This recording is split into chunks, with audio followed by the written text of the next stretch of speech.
perkenalkan, saya Anita Fitrianingrum, ahli gizi di rumah sakit ini yang pada hari ini memberikan konseling untuk Ibu.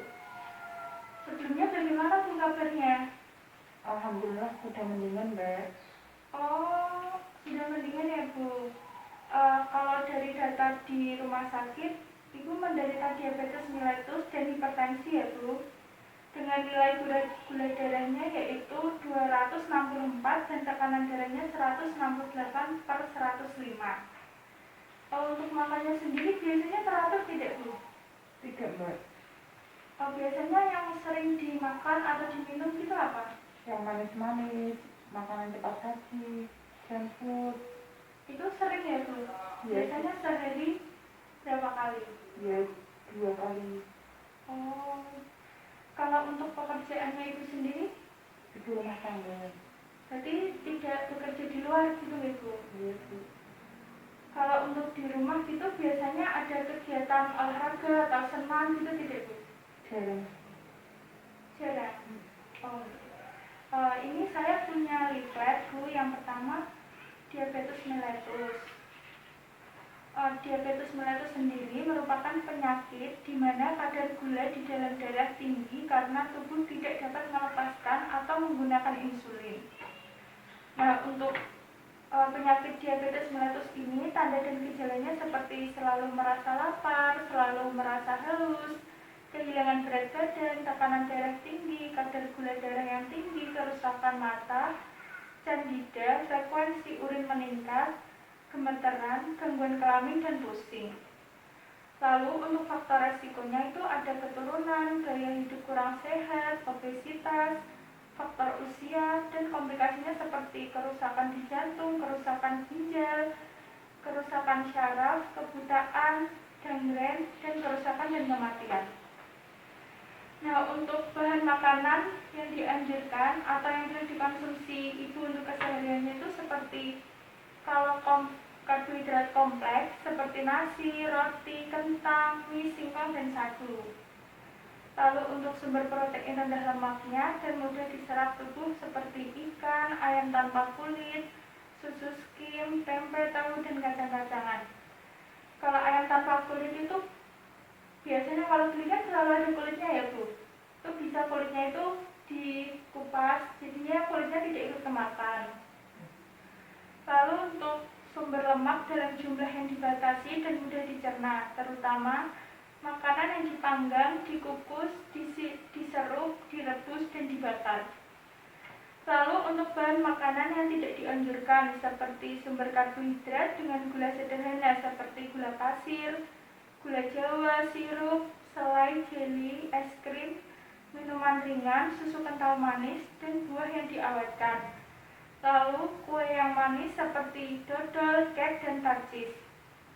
Yang kedua yaitu mengandung banyak lemak atau minyak seperti makanan instan, gorengan, dan kek. Lalu yang ketiga yaitu mengandung banyak garam seperti ikan asin, telur asin, makanan yang diawetkan. Untuk diabetes mellitus ini apakah ada yang ditanyakan Bu? Tadi kan di bahan makanan yang tidak dianjurkan ini terdapat sumber karbohidrat seperti gula sederhana, contohnya gula pasir. Nah, tadi Ibu mengatakan bahwa keseharian Ibu sering mengonsumsi makanan yang manis-manis. Nah, itu manisnya itu dari gula jawa atau gula apa? Gula pasir. Oh, gula pasir. Jadi ini sudah jelas ya Bu, kalau gula pasir ini merupakan bahan makanan yang tidak dianjurkan. Nah, sebaiknya Ibu mengurangi mengonsumsi manis-manis terutama yang mengandung gula pasir. Lalu yang kedua ada leaflet hipertensi. Penyakit hipertensi ini merupakan suatu keadaan di mana tekanan darah sistolik mencapai di atas 180 dan atau tekanan diastolik mencapai 90. Tekanan darah tinggi atau hipertensi merupakan suatu peningkatan tekanan darah di dalam arteri. Secara umum dapat menyebabkan meningkatnya resiko terhadap stroke, gagal jantung, dan serangan jantung. Nah, faktor resiko hipertensi itu ada dua ya Bu, resiko yang tidak dapat dimodifikasi dan faktor resiko yang dapat dimodifikasi. Faktor resiko yang tidak dapat dimodifikasi contohnya jenis kelamin, umur, dan genetik.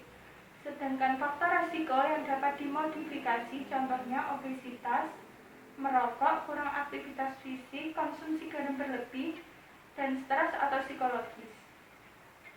Lalu jika ibu mengalami hipertensi itu biasanya timbul gejala seperti sakit kepala atau pusing, lalu jantung berdebar-debar, lalu ada gelisah, penglihatan kabur, dan mudah lelah. Lalu yang selanjutnya makanan bagi penderita hipertensi. Kalau untuk penderita hipertensi itu makanan yang dianjurkan seperti gandum utuh, lalu oat, beras, kentang, dan singkong. Lalu untuk protein hewani seperti ikan, daging unggas tanpa kulit, telur maksimal 1 butir per hari, kacang-kacangan segar, semua jenis sayur segar, semua jenis buah segar, minyak kelapa sawit, margarin, dan mentega tanpa garam, teh dan jus buah dengan pembatasan gula, air putih, dan susu rendah lemak. Untuk bahan makanan yang tidak dianjurkan seperti biskuit yang diawetkan dengan natrium, nasi uduk.